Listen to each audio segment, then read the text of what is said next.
Which one of you is it? Is it you? Rainbow Dash! What? Rainbow Dash said, groggily sitting up from her lawn chair-shaped cloud. She rubbed the sleep from one of her eyes as she squinted around her front yard, which was also all cloud. Anon? Is that... She yawned, stretching as she did. Is that you? Rising up in a pink hot air balloon to greet the Pegasus in her awakening was none other than the human himself. He parked his ride at the edge of the cloud ammonium and practically walked over the basket's side without so much as staggering.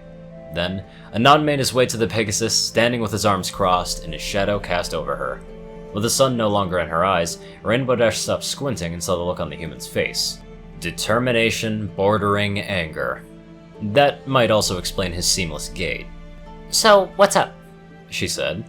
Are you the one? There was no humor in his voice, only business. She raised an eyebrow. Am I the what? Don't act like you don't know what I'm talking about. He suddenly crouched down and grabbed the Pegasus by her shoulders. Are you the one?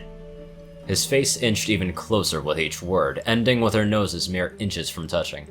Ever so gently, Rainbow Dash forcefully shoved the human away, throwing him on his back. She finally got up from her cloud lawn chair and dusted herself off, an amusement on her face. Just because I woke up doesn't mean I can't send you to the hospital if you try that again. Picking himself off the ground with the grace of a cat with cerebellar hypoplasia, he posed with one hand on his hip and the other pointing at the Pegasus. Answer the question! He shouted. What question? What are you even talking about? Are you gay? The Pegasus stared at the human in a silly pose, one eye twitching as she processed what she just heard. What? She managed to blurt out. Stop stalling! Are you gay or not? What? No! I mean, what? Okay, why does that matter? Anon flinched. Wait, what? You're the first one I came to because I thought you were. How are you not? Because I'm not, okay? Why do ponies keep thinking that? And why are you up here? Did you bother Twilight to put that cloud walking spell on you just so he can ask me that? That is partially true. I may have come up here just for that, but... His eyes went wide. Did you say cloud walking spell? Yeah. What about it? Rainbow Dash practically spat out the words. The human glanced down at his feet and then back to the Pegasus. Shit. And just like that, he fell through the cloud, leaving a small Anon-shaped hole where he stood. Rainbow Dash rushed over to the hole where she could hear the sound of a grown man screaming in the distance. Sighing, she extended her wings out and lowered herself into a takeoff stance. What a wake-up call. Taking a specific color of purple off the spool rack, Rarity hummed her way across the room where her sewing machine was situated. As she passed by the elliptical window of her second-floor room, she gave it a glance to see how the world currently was. She was, instead, met with the sight of a human pressed against her window. Dirtier than usual, too, as he was covered in leaves, twigs, and a few bruises. My word! She gasped, dropping the spool from her magical grasp. Her eyes locked with his, and she stood there, speechless. It was only when he knocked on the glass that she snapped out of it. Are you the one? He said. Thinking it better to let the fellow in rather than having a conversation muffled through glass and half one's face squished, Rarity opened the side of the window that wasn't obstructed. I hope you don't mind, but perhaps we can talk in here, she said, her head peeking out of the window. Just a suggestion, of course, but certainly better than... She glanced towards the ground one floor away and then back at the human. Falling. Anon squinted and pursed his lips, taking 3 whole seconds to decide that no, he did not want to fall. Backing up from the window, Rarity watched as he scrambled his way in, spreading some of the leafy debris on her carpet, knocking a bare mannequin over in the process. Once he was standing on stable ground, he nodded at her and cleared his throat. Thank you, he said before crossing his arms, raising his chin, and speaking a pitch deeper than normal. Now, Rarity of Ponyville, current bearer of generosity and owner of Carousel Boutique, and all of its sister locations. Yes, that's me. That is me. I've but one question for you. Anon looked down at the unicorn, not saying a word for an uncomfortable length of time. All right. Rarity said, breaking the silence. And your question would be... The human's voice burst forth from his lungs, speaking in a volume much too loud for the indoors. Are you... Oh, there he goes. The one! Again. Silence. Unlike the first time, Rarity at least had something to work with. The only problem being was that his query was just as confusing as the silence before it. Yet, she did her best, and after going through some initial ehs and ers, a fully formed sentence was returned. And what is this one you are referring to? Anon spoke again, putting way too much effort into saying the first word. In your group of friends are you, Miss Rarity, the one who some may call gay. My word, Anon! The unicorn said, reeling in shock and with one hoof on her chest. That's too much of a personal question to ask somebody you've hardly met. With such directness and no tact as well. How rude! Stop stalling! Gay or nay? No, I am not. Anon fell to his knees, causing more leafy debris to fall off, and raised his hands up towards the ceiling before shouting a lengthy no for as long as he had breath. Ignoring his wail, Rarity walked beside the human, closing her eyes and looked away from him. Now, I don't know what this is about, asking ponies about their personal preferences and such, but I must ask that you leave at once. I was reluctant to let you in at first, seeing you in such a mess, but you forced my hoof, Anon. Out with you. As the unicorn began nudging the human's shoulder to get him moving, his eyes widened in realization. Wait, he said. Sugar Cube Corner's nearby. Yes, go there and not here. I need time to... Before she could finish, the human jumped to his feet and charged through the window. Anon, no! Broken wood and glass accompanied Anon on the way down. Shattering once, they hit the ground, causing nearby ponies to run and scream. Rarity walked over to the gaping hole in her window, a small magical barrier protecting her hooves from the shards littering her even dirtier carpet. She saw the glass-covered human crawling through the scattered remains of her window, embedding more pieces into himself and leaving a trail of red behind him. Goodness gracious, what is the matter with him? The unicorn said. Picking up what first aid kit she had, hidden away in her workstation, she ran down the safe way to help him. Hey, Anon! How'd you get here? Pinky said while walking from one corner of her party planning cave to the other. Stacks of folders were on her back, of which several events and milestones were labeled. Anon, cleared of foliage but now covered in bandages across his limbs, midsection and the top of his head, stood proudly against his crutch as he held a closed fist above his stomach. I ate my way in. Pinky took one glance at him, saw his mouth covered in crumbs as well as the hole full of bite marks above him, and replied with a curt, Neato. Then she continued on with her party planning. Don't know how you did that, she added, rummaging through a filing cabinet. Especially since Sugar Cube Corner isn't actually made of gingerbread, and my cave as well. A cave, so that's pretty cool. Anon's stomach rumbled as he fought down whatever was trying to come back up. Ugh, never mind that. You know why I'm here, don't you? Slamming the filing cabinet closed, and with her back turned to him, Pinky stood on her hind legs while crossing her forelegs. She began chuckling, quietly at first, but with each heh, and ha she made, the louder and more maniacal it became. Soon, the only thing they could hear was the sound of the party pony's laughter echoing around the walls of the cave. And if that wasn't enough, the room's lighting also went dim. Damn you, Anon said, a scowl forming on his face. Shuffling himself sideways, he pointed a finger at the crazed mare in the most extravagant way possible. If you know of my question, then answer me! Pinkie Pie half turned, staring back with a sideways glance and an even scowlier scowl. I don't need to. You dare— Because you already know the answer. She mimicked his motions, pointing a hoof at him, while an ambiguous light shined under her face. The human gasped, and thunder roared throughout the cave. Defeated, Anon's accusation arm went limp, and he hung his head in shame. The room returned to its original brightness, and the pink pony stood back on all fours, wearing her usual cheery expression. Cheese sandwich, Anon said. Cheese sandwich, Pinky replied. Right. Do you need help getting to the hospital? Anon's stomach grumbled and he burped, a cloud of dirt and debris escaping from his mouth. Yes, Please. Oh. It hurts to talk. Tick. Twilight's head shot up from her book. She quickly scanned the room, but found nothing. Shrugging, she sank her head back into the pages. Tick. Again, the Alicorn looked up and around her personal library, and like before, there was nothing. Slowly, she lowered her head back into her book, her eyes squinting and glancing from side to side, until she saw nothing but words. Tick. An eye twitched, but nothing more. Tick. Tick. Tick.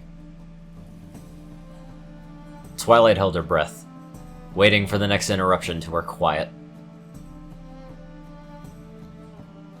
Releasing a sigh, she let herself get more comfortable in her sofa before continuing on, a content smile on her face.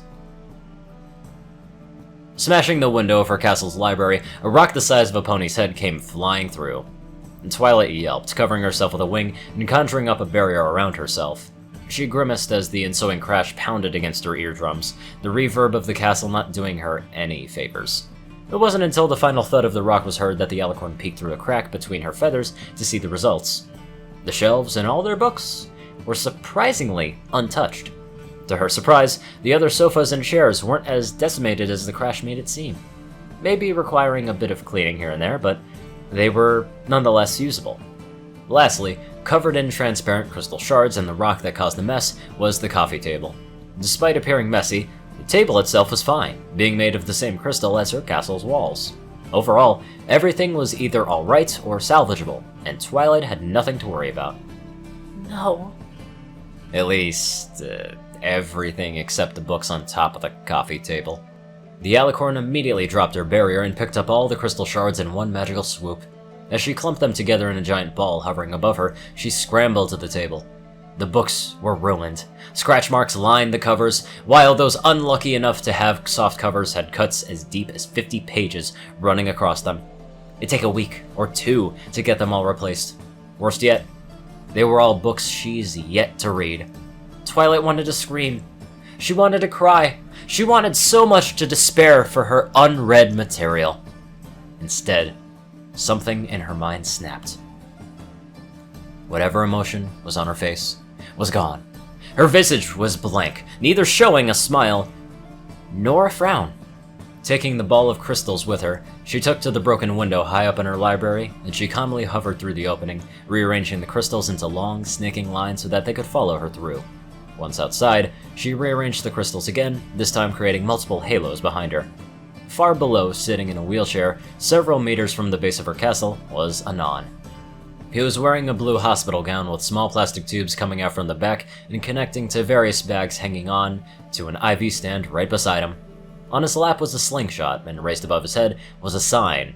The sign read, "You are big gay?" Twilight hovered in place, giving no reaction, while the crystals behind her began to reform again. When they were done, they read, "No!" One unnatural twitch later, and the Alicorn's seething rage manifested on her face. Reaching up to the sky, she spread the crystals far apart, hovering them over the human like a cloud of knives. Her gaze snapped to her target, and the crystals did the same. The last thing Anon could think of was wishing he didn't have his colostomy bag removed. Now, Fluttershy, allow me." Floating to the door, Discord turned both hinges 90 degrees in both directions before swinging the door open on its doorknob. "And who do I have the pleasure of speaking to? Oh! Anon, it's you!" Anon was now in a different wheelchair, but instead of a gown, he wore nothing but bandages covering every inch of his body besides his eyes. One of his legs was propped up, sticking straight out in front of him, and his head was held in place by a head brace that didn't seem too comfortable. "My! Don't you look like you had a busy day?" He received a glare. "Why, yes, mine was also quite riveting." "Who is it, Discord?" Fluttershy said, walking in from her kitchen. At the sound of the Pegasus's voice, Anon's eyes widened and he squirmed in his seat, grunting all the while.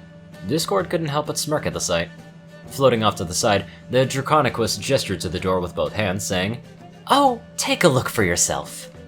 Fluttershy stopped dead in her tracks, a look of terror on her face when she saw the grotesque creature spasming outside her cottage.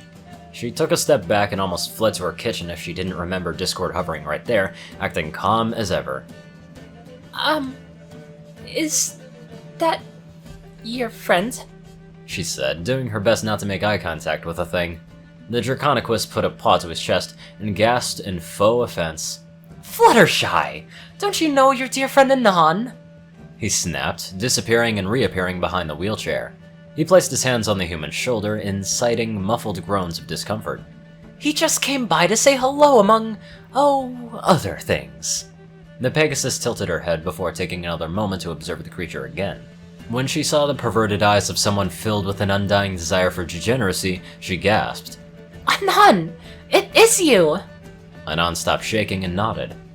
I didn't recognize you through your... bandages? Fluttershy gasped again and approached the door. What happened to you? Are you okay? Before she could leave her door, Discord flew in front of her, blocking her way. Oh, I wouldn't worry about that. He knelt down so he could whisper into her ear. He's feeling very personal about his injuries, and would rather not talk about it. Straightening himself out, he looked back at their visitor. Isn't that right? Anon gave a curdle grumble. You see? No problem at all. Okay. I guess. Fluttershy said. Would you like to come in? Again, Discord blocked her view. Oh, no. Anon is very busy at the moment. He's been feeling very curious about a certain aspect of Ponyville's populace, and was determined to find the answers despite his current condition. I don't know about you, but that's a dedication I can respect. Anon glared at the Draconiquist, who returned a wink with a literal eye on the back of his head. Oh, okay. Fluttershy leaned her head to the side, seeing the human looking grumpier than ever. Is that why you're here, Anon? The human pried his glare from Discord so he could properly address her. He said with utmost purpose. Moving around her mishmashed guest, she finally met Anon at her door. Discord meanwhile slowly pivoted in place, his head leaning against one hand, which was propped up with his other arm, all the while wearing a knowing smile. Anon stopped, scowled, and tried again. His nostrils blew out a rush of air. He closed his eyes and gave himself a few seconds for his heart to slow.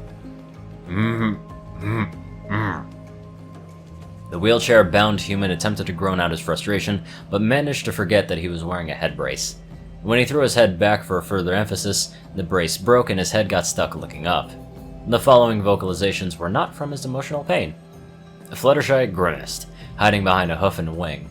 She only looked again when the human's grunts turned into less worrying sounds of rapid breathing. Anon? Behind her, the Draconiquist had tears running down his cheeks while both his hands were busy keeping his mouth shut. Before he could break, a third hand opened a latch on his neck, reached in, and pulled out a tiny jack-in-the-box with the symbol of a smiling mask. A fourth hand unzipped a previously absent zipper, floating into the air, uncovering a different realm from their own. With a flick of a finger, the jack-in-the-box was flung through, never to be seen again. Zipping the interdimensional hole back up, Discord was now at ease, walking next to his Pegasus friend and snapped his fingers. Where there was once a sad little human suffering in his seat, there was now a sad little human standing before him, free from injury, bandages, and pain, at least on the physical level. Anon looked down at himself, noting that everything about his body had been fixed. Realizing that he could talk again, as he looked at the Pegasus, he straightened up his back, breathed in a mighty breath, and... "As Anon was trying to ask you," Discord said, holding a finger up to the human's lips. He glanced at Anon, who scowled back. "What would you prefer in a romantic partner?"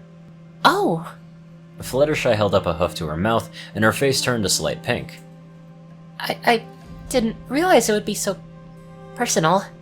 "Yes, well, do try to keep it professional. Anon is taking this very seriously." The human finally slapped Discord's hand away from his mouth and nearly said something highly derogatory if not for the fact that he heard what the Draconiquist said. He is taking this very seriously. That he will not deny. Crossing his arms, he nodded. Well, Fluttershy looked at the ground while rubbing the side of her foreleg. I suppose I'd want him to be nice. "So, you want him to be nice," Discord said, glancing at Anon. The human cursed under his breath. Yeah, maybe. The Pegasus's eyes darted to the all-powerful entity beside her, and then back at the ground. Maybe some pony like you, Discord. Both the Draconicus and the human's eyes widened. They looked at each other with similar degrees of shock and confusion before both of their glances landed on the yellow mare. I mean, Frantically, Fluttershy started taking steps back, her face turning redder by the second. Not you specifically. Like, maybe there's some pony that acted like you and treated me as nicely as you, but wasn't you. But that doesn't mean I wouldn't be okay if it was you. It's just that, Fluttershy bumped into the back of a wall of her living room, having retreated all the way from her door. The others' gazes were still locked onto her, making her wish that she'd turn into a rabbit and scurry away. Wait. Angel, it's time for your dinner. And with that, the Pegasus was gone, dashing away into her kitchen in parts unknown.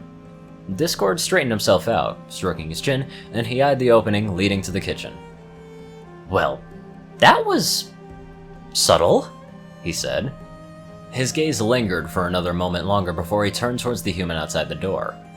I suppose you should get back to you-know-what. Discord snapped his talons and a flip phone appeared, floating beside Anon's head. The human reluctantly took it out of the air and opened it. There was only one button, and on it was a green silhouette of a telephone and a picture of Discord's head. The only button you'll need. The Draconicus lowered his head, eye-level with the human so he could feel the smugness emanating from him. I want you to tell me all about the last one. Opening its large wooden doors, Applejack allowed the waning sun to further brighten the barn's interior. The day's work was complete, and all that was left to do was to return the empty bushels back to storage. With a cart of the wooden containers in tow, she headed towards the far wall of the barn. Once there, she began unloading the cart, picking up stacks of up to 4 bushels at a time. She didn't have to take so few at a time, and she was perfectly capable of carrying all of them at once. However, she felt at ease today and found no need to rush. Eventually, Applejack set the last of the bushels down before sitting down herself. As she took a moment to look upon the empty containers, the bar doors slammed shut. Applejack yelped, jumping into the air, and landed on her rump. A few of the bushels stacked had tipped over, spilling around her. Puffing out air from her nostrils, she turned around but found no one by the door. She stamped a hoof, yelling, Alright, which one of you did that? A clatter of noise brought the apple farmer's attention to a corner of the barn near the entrance. Tools that had been standing when she first came in were now lying on the floor. A spare cartwheel was rolling its way to the other side of the barn, and the neatly piled haystack sitting in the corner was a quarter smaller than it used to be. The rest of it scattered across the ground. Approaching the epicenter of the commotion with a scrutinizing gaze, she noticed the haystack was more lively than usual. It shifted and jiggled, occasionally grunting with each motion. This, the orange mare knew, was not normal. Taking one of the fallen shovels over her shoulder, she slowly advanced on the haystack. Now, if there's some opponent in there trying to play some sort of prank, I'd ask you to quit it now and come out. There was another grunt, and Applejack tensed. The entire haystack stood up on 2 legs and sprouted 2 arms. It turned once to the left and to the right before its hands reached up and parted the hay covering its face. Once it saw the pony with its depraved eyes, it lunged at her. And there was a clang. The creature flew out of the haystack and crashed into a nearby support beam. The remaining hay dropped to the ground, creating an even bigger mess. Applejack, standing on her hind legs, clutched the now dented shovel over her other shoulder. She glared at the thing lying against the broken support, hoping that it stays down. It didn't take her long, however, to realize the shape and face of the one she just smacked. Anon! She gasped. Dropping the shovel, she ran to the human and held up his head, careful not to touch the swelling, shovel-shaped bruise covering half of his face. What in tarnation were you thinking? There was only a pitiful groan. Applejack glanced at the cart parked near the bushels. Just hang tight. I'll get you to the... Before she could stand and retrieve the cart, a hand fell on her shoulder, and she looked down at him. Are you... What? What is an Anon? She said. Are you... the gay one? The pony's eyes widened and she backed away from him, dropping his head. Ow. I'm not. Now's not the best time for that. We need to get you fixed up. Applejack tried to make a move for the cart, but felt something grab her hind leg. She tried to look back at him, but her eyes couldn't stay on his face for too long. No, you're not thinking straight. And you are... His voice was barely above a whisper. Not now, Anon. She yanked her leg away and continued on towards the cart. If you don't tell me, I won't go. This, Applejack stopped for. Are you really telling me that... Great Satan! She turned around and saw the state his face was in. You're bleeding! Indeed, the eye closest to the swelling was bleeding. And not just a little either. She made her way back to him and lifted one arm over her shoulder.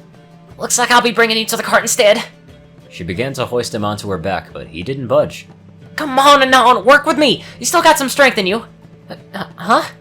When the orange mare made another attempt to pick him up, she finally noticed that his other arm was hooked around the base of the support. What? Really, Anon, now? Answer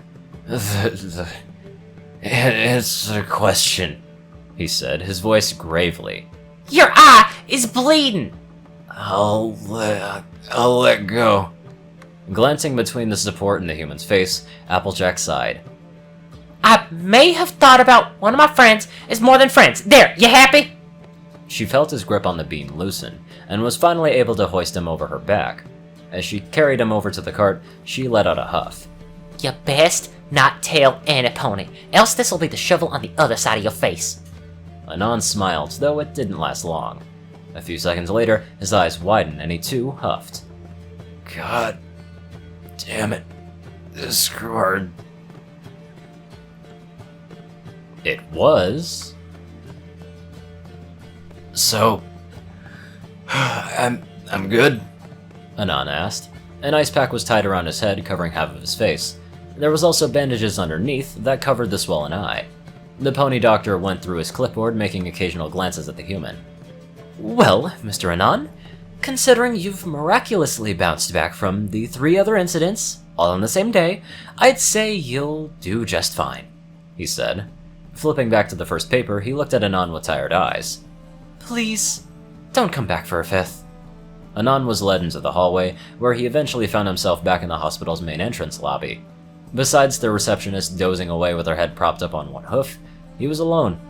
He stared at the ground for a good minute before inhaling the courage to pick up the phone in his pocket. With a flip and a press, he rang for the only one on the other side of the line, choosing an empty seat while he waited. The sound of another phone ringing made him jump, causing him to look over at the other chairs. Sitting casually among one of them was Discord. The Draconicus picked up his own phone and answered, all the while grinning at Anon. Hello? Hello? Hola? Hello? Alright, I get it, Anon said through the phone. Both phones were promptly closed and poofed out of existence. There was a snap and Discord teleported into the chair next to his. Aren't you going to tell me? The Draconicus asked, his chin resting on his paw. What's there to tell? That Applejack is? Discord used his other hand to make a circling motion, and right in front of Anon's face. You don't have to rub it in, alright? The human turned away, looking to the world outside the hospital's entrance. Oh, you don't have to look so dejected. That's not my fault that you didn't believe me. But she's the most southern of the 6. Any of the other 5? Sure. But her? Someone that values tradition the most? How can she be the one and not the literal walking rainbow? You don't know much about the pony culture, do you? Yeah. No. Anon sank into his chair, his arms hanging over the armrests.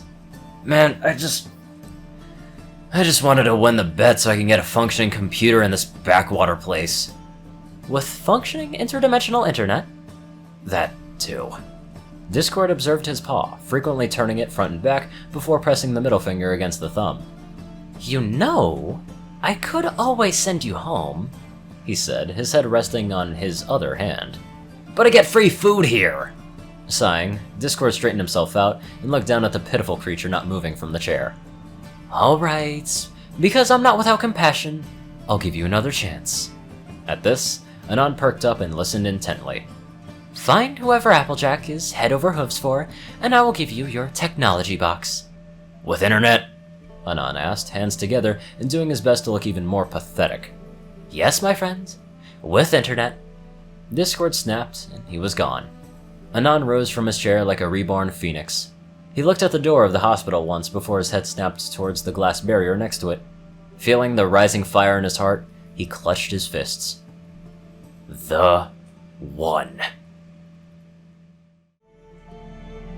That overall was an absolutely amazing story. Anyway, I'd like to give a big shout out to my glorious donators: Yoshi Super Saiyan 2, Peter Coulthard, Nicholas Springthorpe, Dospo, Rainbow Dash 1990, David D. Sanchez, Dwight Cornel, Gagi, Secret Moon, Orient Pax Kaiju, Starlight Glimmer, Trey, Pokekiller Zach, Soul Dragon, Dak Britton, Joe Piercy, and Reno.